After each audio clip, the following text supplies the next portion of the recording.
The Wild West was sold to us as a myth of honor, dust, and steel. We were told it was a world where men fought for land and outlaws died for their sins. But if you look past the standard history books and dive deep into the dusty, forgotten reels of the exploitation era, you'll find a different story entirely. By the late 60s and early 70s, the Western didn't just evolve, it disintegrated. The moral compass shattered, and the screen became a canvas for something else, the hyper-sexualized exploitation of the female image as the ultimate marketing weapon. This isn't just about nudity in old movies. This is about how the industry used the raw, provocative aesthetic of the frontier to transform women from characters into commodities. Today, we open the vault on the most transgressive, visually arresting, and undeniably dirty Westerns ever captured on film. This is the archive of seduction and decay. Number 10. The Belle Starr Story, 1968, directed by Lina Wertmüller. When we think of Western legends, Belle Starr is usually portrayed as the bandit queen, a figure of stoic defiance. But in Lina Wertmüller's 1968 reimagining, the narrative is stripped of its mythological grandeur and replaced with a gritty, sweat-drenched, and unapologetically sensual atmosphere. Wertmüller, a director known for her uncompromising and often provocative approach to human relationships, takes the historical figure of Belle Starr and turns her into a woman navigating a world of predatory, violent men, where her sexuality is her only true currency. The film operates on the edge of the spaghetti western subgenre, but it lacks the polished, operatic heroics of Sergio Leone. Instead, it's a film defined by a thick, oppressive heat, an atmosphere that feels almost claustrophobic. Every frame feels like it's vibrating with an unsaid tension. The way the camera lingers on Belle isn't meant to highlight her strength in a traditional sense. It's meant to highlight her vulnerability in a landscape that wants to consume her. The director forces the audience to confront the look of the Western, that lingering, voyeuristic gaze that permeates the saloon scenes and the desolate desert vistas. It is a film that uses the backdrop of the outlaw lifestyle to explore the darker, more transactional nature of desire. You aren't watching a hero, you're watching a woman forced to weaponize her own image to survive in a territory that offers no mercy. The film is a masterclass in tension, where the silence between the dialogue is as aggressive as the gunfights. It doesn't just show you the violence of the frontier, it shows you the violence of the gaze. Number 9. The Shooting, 1966, directed by Monte Hellman. If the Belle Starr story is about transactional survival, The Shooting is a descent into existential madness. Directed by Monte Hellman, this is the ultimate acid western, a film that feels less like a traditional narrative and more like a fever dream that you simply cannot wake up from. The story follows a man who is hired by a mysterious, cold, and enigmatic woman to cross the desert for reasons that are never quite made clear. But the real hook here isn't the destination, it's the hypnotic, almost haunting presence of the woman at the center of the journey. Hellman strips away the iconic imagery of the West, the bustling towns, the high noon duels, the heroic codes, and leaves you with nothing but blinding, relentless sun and an endless, indifferent landscape. In this void, the sexuality of the female lead becomes a destabilizing force. There is no romance here, no traditional damsel in distress dynamic. There is only a strange, compelling, and dangerous allure that seems to pull the protagonist toward his own destruction.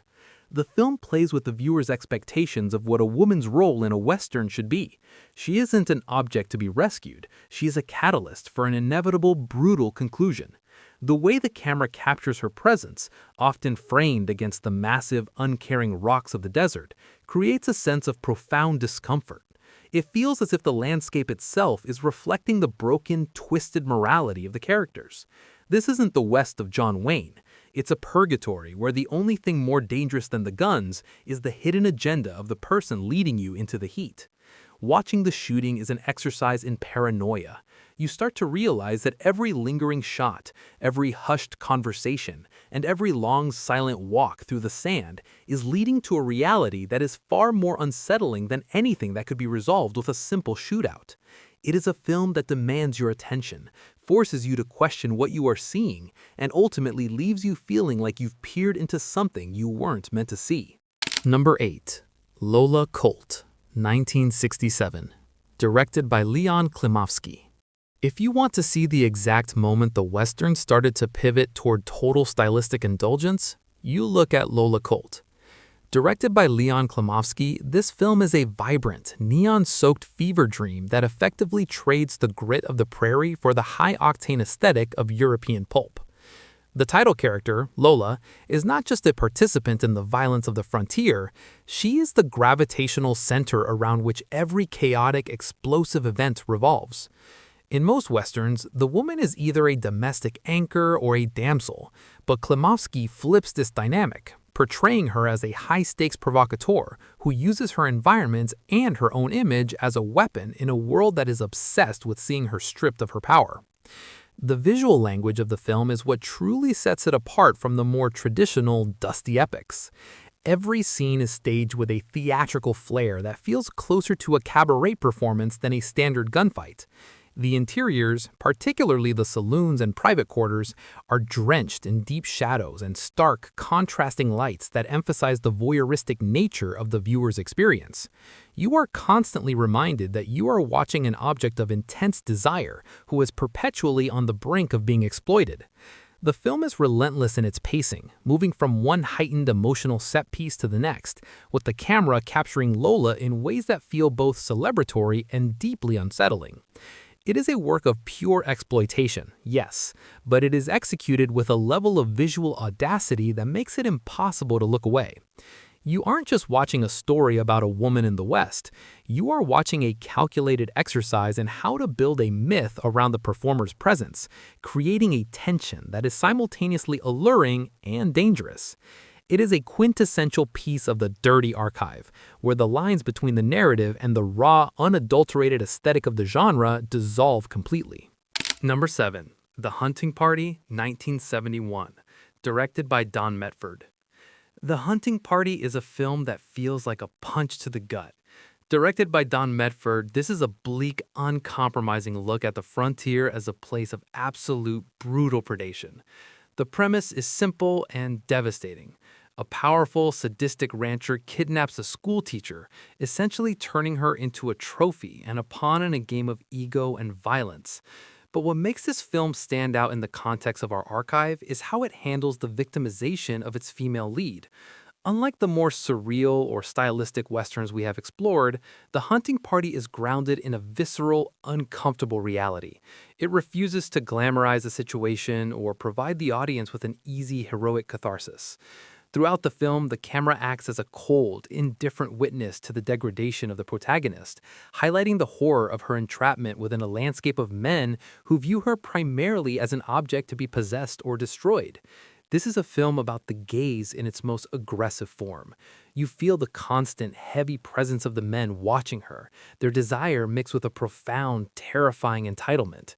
Medford creates an atmosphere of immense pressure, where every shot feels loaded with the threat of inevitable violence. It is an exploration of how power functions in the vacuum of the frontier, specifically focusing on the intersection of sexualized control and raw physical force. The film is grueling, demanding, and deeply cynical. It forces you to sit with the discomfort of what you're seeing, challenging you to recognize the ways in which the genre has historically normalized the objectification of women. It is a powerful, dark chapter in the archive, serving as a reminder that the West wasn't just a place where guns decided who lived or died. It was a place where the most vulnerable individuals were often forced to navigate a world that was engineered to exploit them at every turn. Number 6. A Girl is a Gun, 1971. Directed by the enigmatic Luc Mollet. A Girl is a Gun is the ultimate postmodern interrogation of everything you think you know about the Western.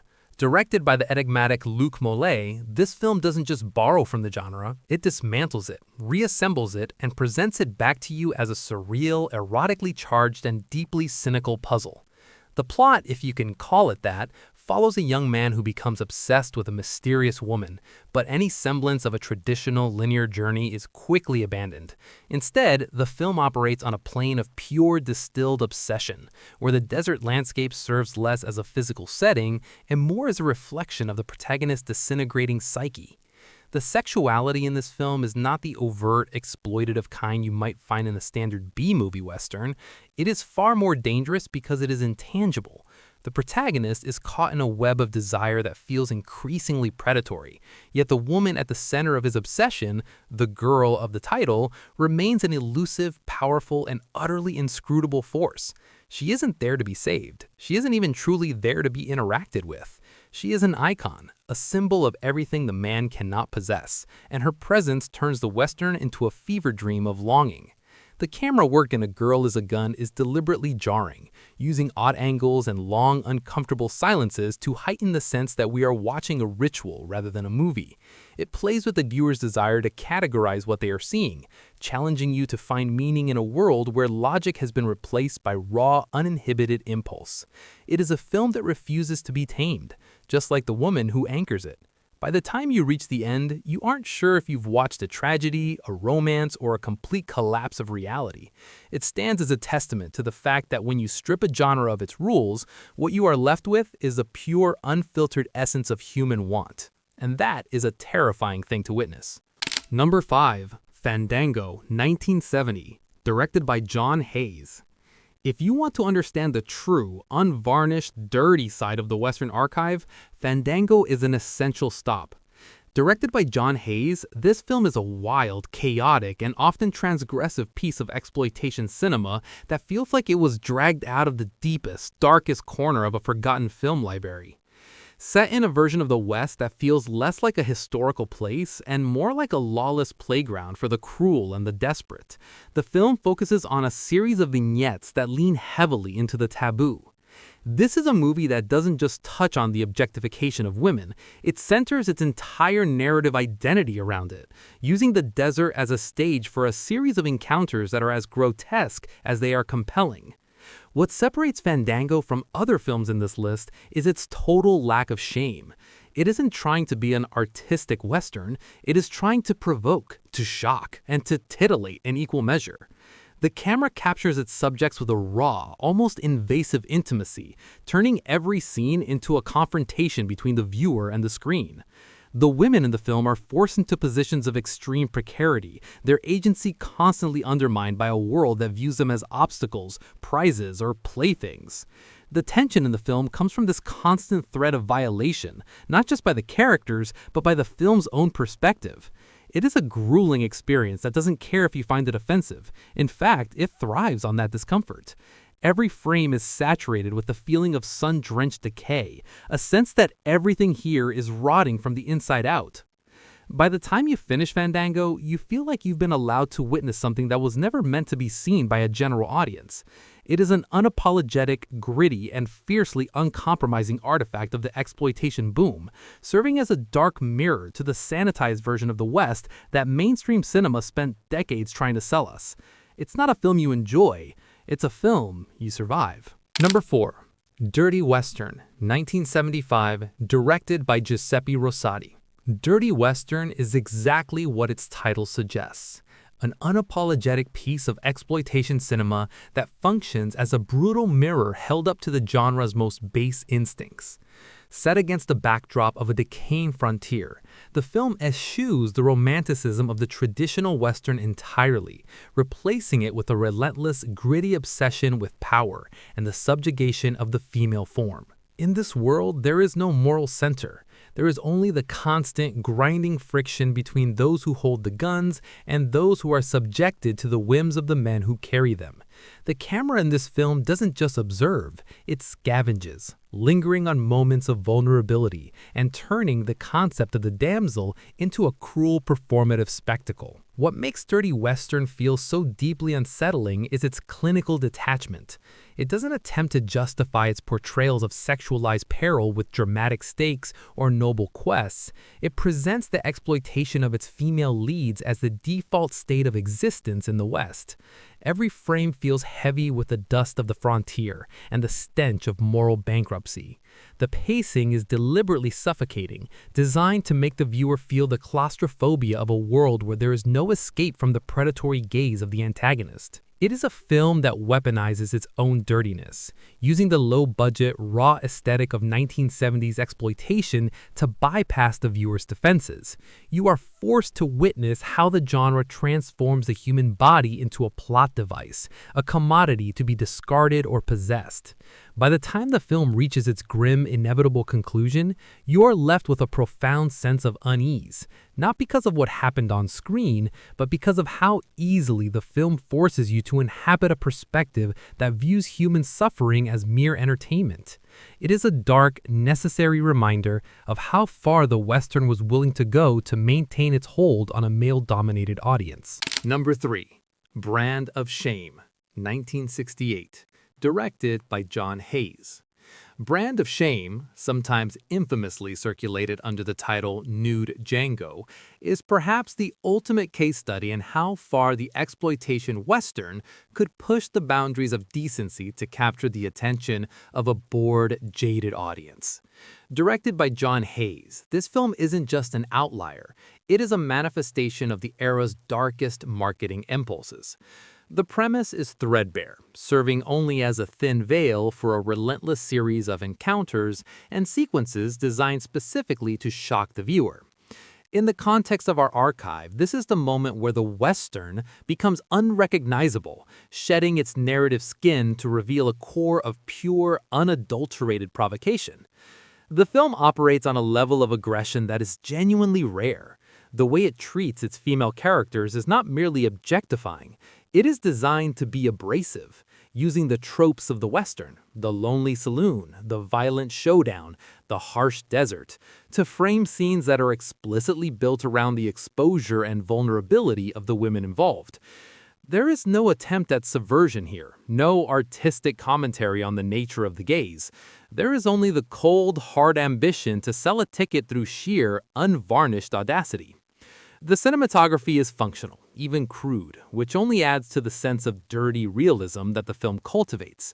It feels less like a movie and more like a captured artifact of a desperate industry attempting to commodify desire in the most literal way possible. Watching Brand of Shame is a disorienting experience. It forces you to acknowledge that for a brief, ugly moment in history, the genre was willing to discard every pretense of storytelling in favor of raw, visceral, and morally hollow spectacle. It is a vital, if repellent, piece of the archive that proves the Western was capable of becoming the very thing it once claimed to despise, a lawless, predatory, and entirely soulless void. Number 2. Porno Erotic Western, 1979. Directed by Angelo Panaccio.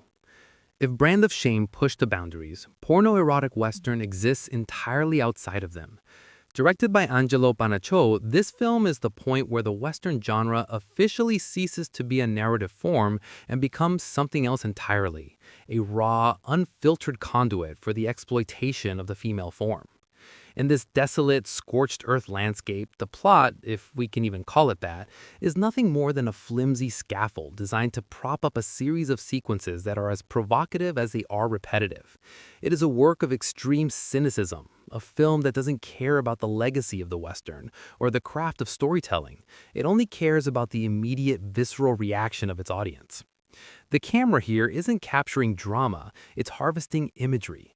Every scene feels designed to strip away the pretense of the genre, presenting the desert not as a frontier for exploration, but as a barren, lawless enclosure where the concept of the character is entirely abandoned in favor of the object.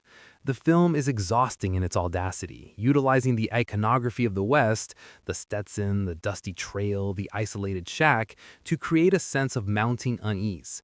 It's a work that feels trapped in a cycle of repetition, where the sexualization of the female lead is the only engine driving the film forward.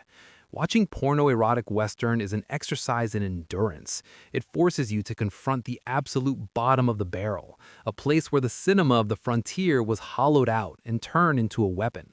It is a dark, necessary, and truly repellent artifact of the late exploitation era, providing the most stark illustration of what happens when a genre is fed directly into the machinery of pure, unadulterated commodification. It is not a movie that invites you in, it is a movie that dares you to stay. Number 1. Django Kill, If You Live, Shoot, 1967, directed by Giulio Questi. If our archive is a descent into the rotting heart of the genre, Django Kill, If You Live, Shoot is the final agonizing stop. Directed by Giulio Questi, this film is not just an exploitation western, it is a fever dream of nihilism, occult obsession, and unrelenting violence. Set in a town literally rotting under the weight of its own greed, the film abandons the traditional narrative structure of the frontier in favor of something far more unsettling.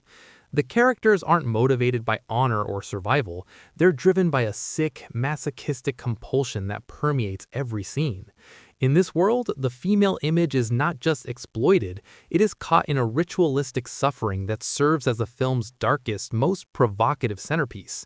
The camera on Django Kill is predatory, refusing to look away from the gore or the grotesque displays of power that define the town's daily life. Questi uses the Western as a stage for a grand, cinematic autopsy of the human spirit. The aesthetic is one of beautiful, decaying craftsmanship, shadows that seem to swallow the light, colors that feel bruised and sickly, and a sense of atmosphere that is thick with the smell of death. This is the moment the Western stops pretending to be about the settlement of the wild and becomes about the total eradication of humanity. There is no redemption, no climax that restores order. There is only the lingering sensation that you have witnessed a descent into a hell of our own making. It is the definitive dirty Western, a film that stripped the genre of its last shred of decency and held the pieces up for the audience to see. Watching it is like looking directly into a furnace of pure, distilled cynicism. It is the archive's most brutal, honest, and unforgettable revelation. We came here looking for Westerns, but we found something else entirely. We found a mirror of a time when the screen was used to normalize the objectification of the human experience under the guise of the frontier spirit. These films are more than just forgotten relics or exploitation junk. They are the blueprints of a culture that prioritized the visual consumption of women over the integrity of storytelling.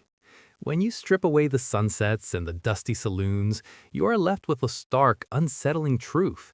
The Western was never just about settling the wild. It was about defining who had the right to look, who had the right to be seen, and who was forced to be a spectacle.